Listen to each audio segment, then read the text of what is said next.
Okay. Hey guys, welcome to the behind the scenes for DayZ. My name's Nishi. I'm just the director, writer, and producer, and one of the bandits in the movie. And I'm Dylan. I played Mason, and I was also the technical director and armorer for this film. And I'm Aaron. I was a dead body and a zombie that later became a dead body. What? You guys don't recognize me? I'm hurt. Maybe you'll recognize me better like this. Watch. So this guy was clearly the best actor in the film. You guys didn't complain about him at all, so we're gonna include him in more movies, obviously. So here's the scene where you guys loved him the best. The opening shot. The hell is it? Still? You still don't? Hold on, one more. Because I love you all so much. Let me just get into character.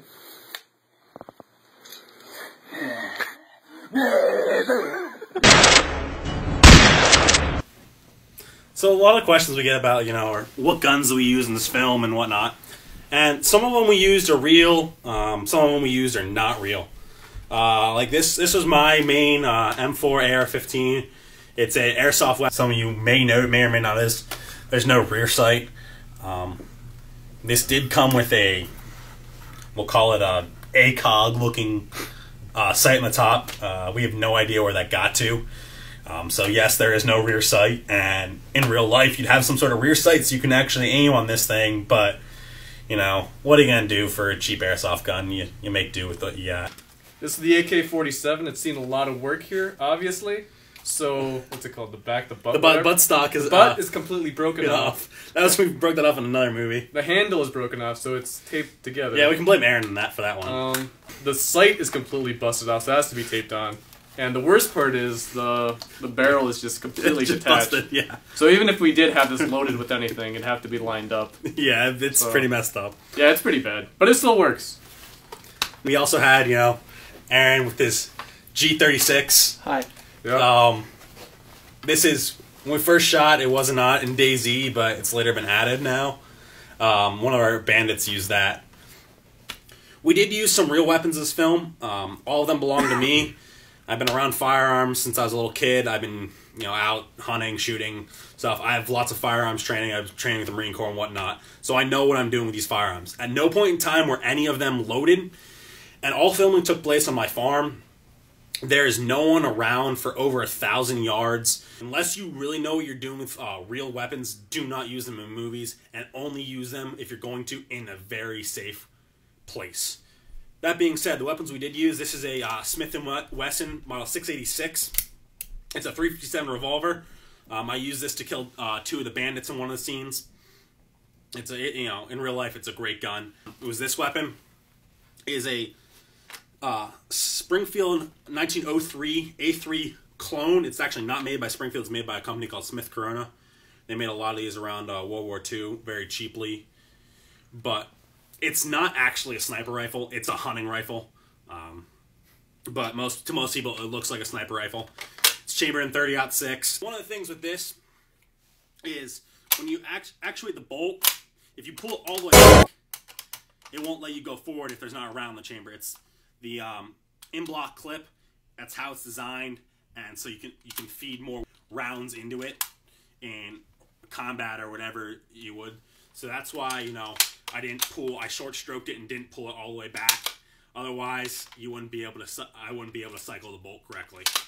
The other weapon, real weapon we used, some Mossberg 500 pump-action shotgun.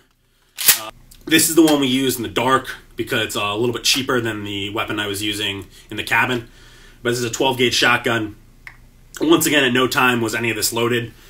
Luckily, we own 15 acres here, plus, the other neighbors have, another 90, so we're not going to run into any cops, and no one's going to call the cops on us. But if you're filming anywhere other than your own private property where you're completely open, use airsoft. It's your best bet, because then, you can talk to the cops, and they can see it's not a real weapon. If you're going to use airsoft in your weapons and you want to make it realistic and make it easier on editing, I'd suggest putting some type of black tape on the front. Make sure if you do it, make sure it goes in deep enough, because there was a couple scenes where the actual arms were showing, and that leads to basically making this black frame by frame for like 200 frames. So just for your own ease, make sure you put black tape as much as you can see.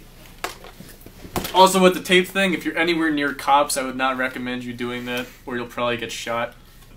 Tape is definitely better than spray paint, because at least you can take it off. Yeah, you can take it off. Yep.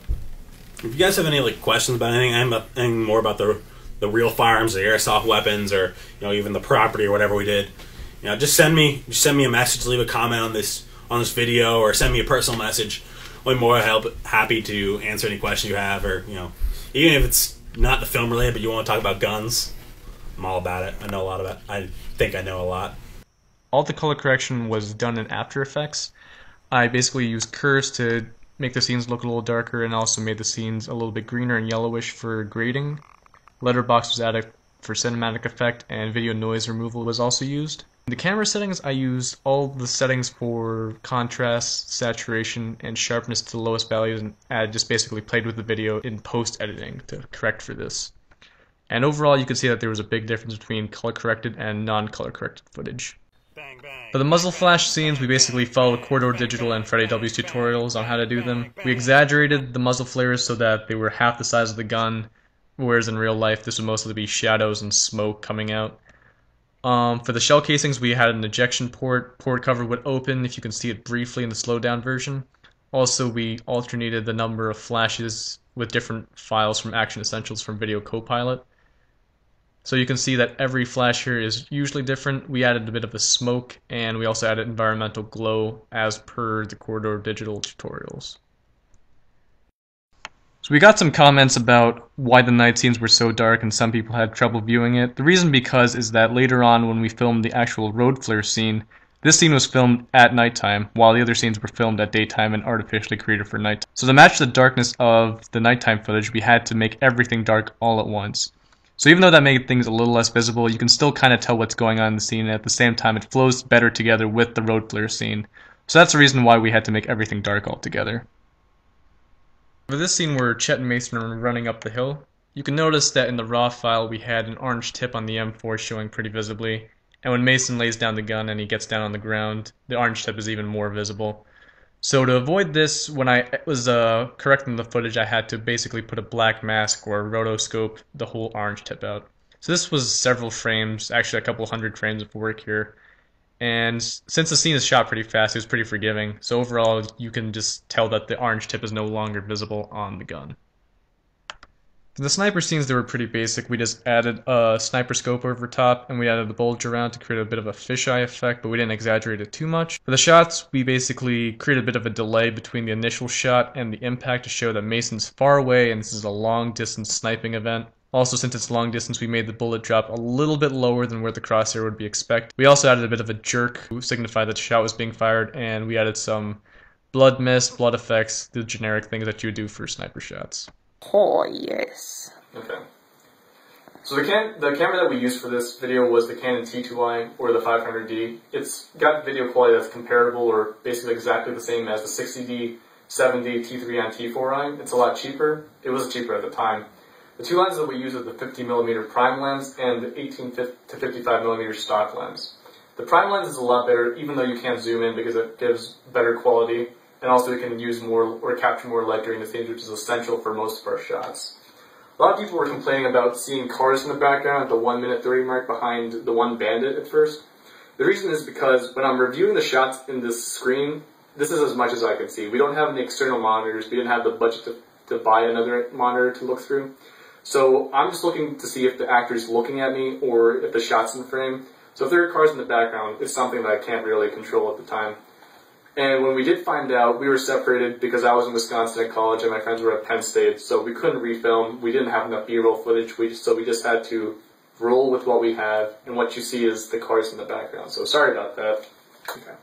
So a lot of you guys were complaining about the audio in the film, so let me explain what equipment we were using. We were using the Asden SGM-1X shotgun mic, and in past camcorders, we could just plug in the XLR to a 1/8-inch mic adapter straight into the camcorder. And since we got the T2i relatively new, we didn't know what we were doing. So when we plugged this in, we didn't know that the audio from the T2i was not going to boost up the signal enough for us. So we heard this underwater garbled mess, and I had to use Audacity's noise removal to make the audio a little bit more bearable. But still, you guys caught on and said that something wasn't right. The audio did not sound good. Luckily, we did find out this problem earlier in the shoot, or halfway through the shoot, and so we bought the Zoom H4n mic, which is basically an external, separate mic. You can plug in the XLR inputs from the S10 into this and control the audio by itself. And most importantly, it can boost up the signal, which is something that the T2i could not do by itself. So when you're listening to the cabin scene with Chet and Mason talking, there's a part in the scene where you can tell that there's a difference between our old audio and our new audio. So in our old audio, you can hear the cuts where the noise removal was occurring, where the low-end noise is completely missing, versus the second part where the sound sounds a bit more rich and there's more depth to it. So hopefully we can correct this problem for the future and you won't hear any more of this low-end audio problems that you're hearing in this video.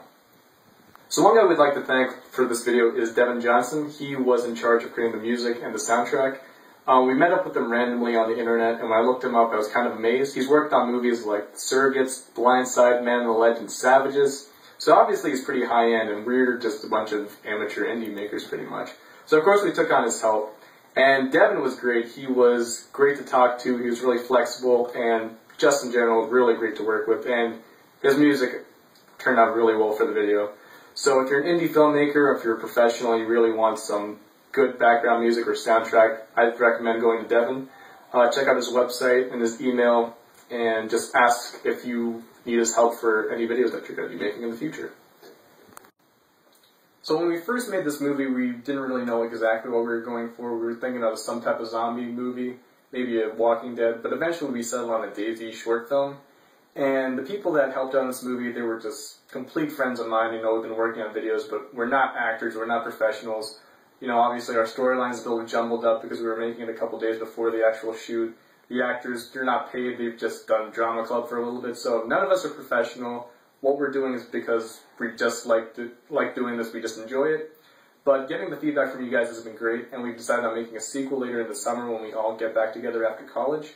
And what we're going to do is build up a budget to actually wear costumes, you know, dress up the characters correctly, get better equipment, the right type of weapons and all that. Basically make a better DayZ movie that includes the grittiness, realism, better storyline, character development, everything that you actually want from a regular short film combined with the elements that DayZ has.